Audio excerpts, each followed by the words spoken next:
साम्राज्य सामान्यांचा असामान्य आवाज। रंगपंचमीचा सण उत्साहात शांततेत पार पाडण्यासाठी पोलिसांकडून कडक बंदोबस्त लावण्यात आला होता।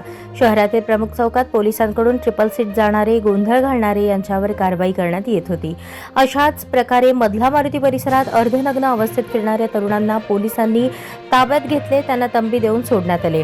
लष्कर परिसरात कोयता घेऊन फिरणाऱ्या अक्षय किशोर फटफटवाले वय 26 राहणार लष्कर नळबजार चौक याच्यावर सदर बाजार पोलीस ठाण्यात गुन्हा दाखल झाला आहे। रविवारी दुपारी अक्षय हा नळबजार चौक परिसरात कोयता घेऊन फिरत असल्याची माहिती पोलिसांना मिळाली।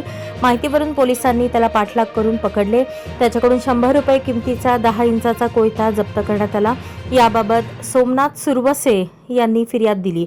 दरम्यान शहरात दिवसभर विविध ठिकाणी छोट्या मोठ्या अनेक घटना घडल्या। त्यात रंग लावण्याच्या कारणावरून मारहाणीच्या घटनांची संख्या जास्त होती, त्यामुळे दिवसभर सिव्हिल हॉस्पिटलमध्ये गर्दी पाहायला मिळाली।